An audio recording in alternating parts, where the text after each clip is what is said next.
Chugga. All aboard your tech and games caboose. We have some Anthem and Fallout 76 roadmaps to go over, as well as some early Mobile World Congress phone news going on. Samsung places on the DXO mark scoreboard. So let's jump into that. Let's start off with Anthem. There is a roadmap for Year 1, Act 1. They go over about 3 months of upcoming new content going on. So obviously they're doing recurring updates, so fixes, improvements, optimization, a weekly alliance stuff, some challenges, and a store refresh, so new cosmetics, and that's just looks like it's a repeating thing going on.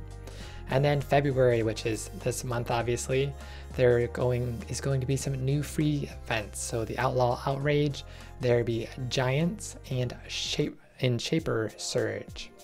So there are those 3 new free play events to play around with. And then March is where some things start to get a little bit interesting. And that is with some new Stronghold cosmetic caches and new items, and then Legendary Missions Phase 1. So there's a couple different phases they're doing for this, and it's starting in March. So you'll get some good missions going on.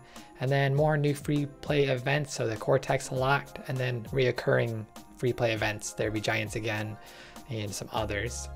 And then April, there's even more stuff. This is to do with some progression. So the mastery system, you'll be able to unlock more things and get some more end game progress going on.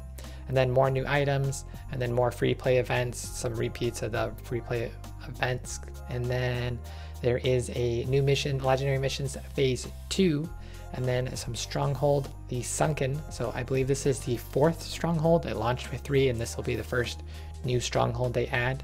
And then weekly Stronghold challenge, probably for the Sunken, and then leaderboards and guilds. So you'll be able to start doing some guild stuff, which will prep you for Cataclysms coming in May. So that is going to be their Cataclysm-y raid system. So you're going to be fighting some pretty big things, it looks like, with this giant Cataclysm in the sky. And that there's not any real details about this, but some more free play events going on in May, and then some new item rewards probably linked to the Cataclysms. So pretty interesting there. And that was just Act 1 going up till May. And then we still have to get some more details about Act 2 and Act 3. And that should be an interesting year for post-launch content for Anthem.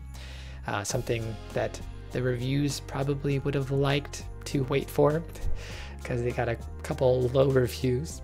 So the Anthem reviews from IGN and others didn't do so great. I believe it's a 65 for IGN. So basically, in this review, Anthem misses a lot of opportunities to spice up its gameplay. So some of the beginning content they thought would have been more fun with some of the masterwork weapons pre-level 30, so you could have got some more of the cool abilities and stuff going on. And then there was no incentive to explore free play or strongholds until max level. So that could have mixed things up and got people more interested, some more multiplayer and other people going on. Multiplayer can usually spice things up. And so basically the verdict is not so great with a 6.5. There was energetic combat, so the combat going for it, the FPS style shooting seemed to do pretty good. And then all the different abilities seemed interesting once you got past 30 and you actually got the masterwork stuff and abilities to unlock. But some of it seemed repetitive apparently, according to the review, and it seemed closer to succeeding as a co-op action RPG than it does as a story-focused game. So pretty interesting. And then Metacritic got a 60 based on 36 critics. So not too great with the reviews. You might want to wait until some of the future content comes out, like April, May, and then you'll be able to play all the story stuff and then jump right into Cataclysms and raids if you haven't picked the game up yet, or you can jump back into it during those times if you've already dropped it maybe. So pretty interesting. And then Fallout 76 had their first 100 days little celebration, so they get a roadmap for 2019, the whole year. And we get it's broken up into 3 parts: the Wild Appalachia and Nuclear Winter for summer, and then Wastelanders for fall. So spring is going to bring some new quests, a new game mode, the survival. We talked a little bit about that before. I think I have a video for that. And then the nuclear winter mode is coming in summer, and some new events, main quest, story stuff later in the fall. And this is apparently their biggest update. But let's go over the first one in spring. So basically what we're going to get is some monsters and myth is going to be going around. And this is actually starting March 12th, so we have the first date already. So welcome to the wild Appalachia. So basically some scouts, some stronger brew this side of the wasteland. So you first get some new features, brewing and distilling, not too much amazing going on. And then a new event on March 6th, the Fanschatz Parade. So this is a limited time event. And then the survival mode is set for March 26th. So you'll get less restrictions. It's a completely separate mode. They split it up from the regular mode. And then this will be all separate from your characters. It won't relate to your main character if you jump into the PvP survival mode. And then all progress is saved to each side is what I'm trying to say. And then April 9th to the 16th, some more features. So some player vending and some camera actions to take some snapshots of your favorite gameplay. And then skipping down to March 9th, there is Sheer Terror, and so some monsters and myth going on for this quest. And then May 7th, you get Ever Upwards, so you'll basically be finding some new stories for the legendary Pioneer Scouts, and then customizable backpack system for increased utilities. And then May 23rd, at the end, we're kind of jumping back up here. So a legendary vendor, you'll be able to exchange and scrap your unwanted legendaries for new legendary item gears. So that is hopefully good for spring. And then there isn't any real cards for for summer in 2019. Basically, we get to see the new game mode, Nuclear Winter, an entirely new way to play, completely changing the rules of the Wasteland, but not really any details for this. We'll get some more when it actually comes closer. And then new Vault raids, Vault 96 and 94, opening for seasoned players. So this is a high-level group of Vault raids. You'll be able to do 2 more. And also legendary players. So once players are above level 50, they will be able to become legendary, resetting their characters with new powerful abilities. So that could get pretty interesting to see how they do that. And lastly, even less details, but Wastelanders is coming in fall and is apparently their biggest and most ambitious update for Fallout 76. So main quest line and new factions, new events, new features, and even more. So we'll have to wait to find out details on that, but pretty good roadmaps for Anthem and Fallout 76, even if you kind of hate on the game a little bit, but we'll see if something good pops back up for that. And next up we have some tech news. So Samsung, they just had their giant unpacked event. They released 5 different phones. I have a whole video on 2 videos on that, one for wearables as well. And they've tied first place for their Samsung Galaxy S10 Plus, which I would assume is the same for the S10 because they both have 3 cameras. Or maybe not, because of the selfie camera may or may not be placed. But they did score first place for their selfie camera at 96 points because it has 2 front-facing selfie cameras. So that could be pretty interesting if you like to video yourself or photos. So basically, the review isn't fully posted online yet. The score is finalized, it looks like, but we wanted to share the results of the test with our readers as soon as possible. They wanted to basically pair it with the launch event.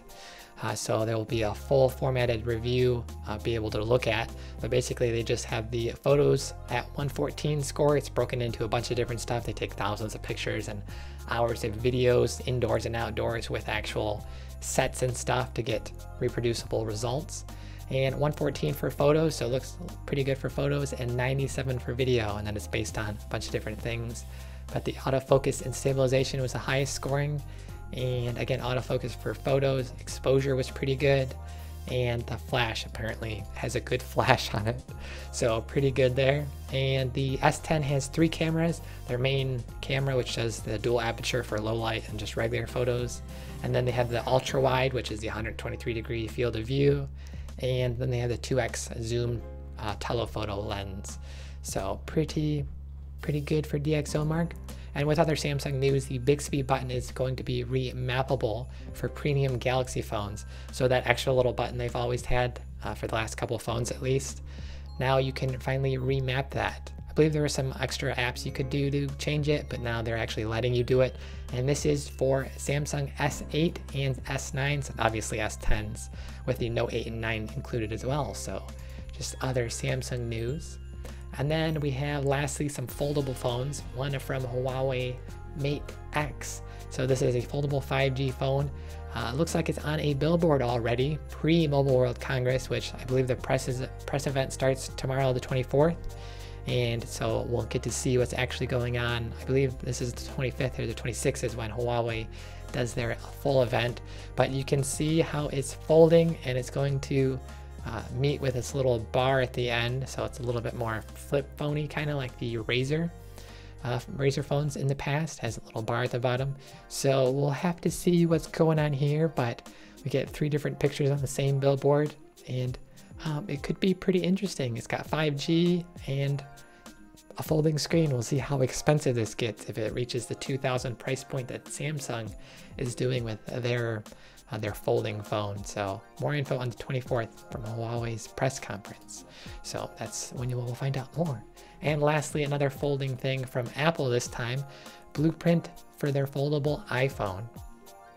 So this is actually, it has an updated note already. This is a continuation from a 2016 patent, but we're just seeing a picture with a couple of lines and it folding on a hinge, it looks like right here. So not really any details, but Apple, since 2016, apparently is also looking into folding phones. So it's not just your Android phones, it's going to be Apple too, potentially. So not too many details on that, but pretty interesting for phones coming up within the next couple days. We'll have a bunch of videos for that. And we will have another episode tomorrow at 1 p.m. Pacific with some more tech and game news. And we will be signing out. Pew, pew, pew, pew, pew, pew, pew, pew, pew.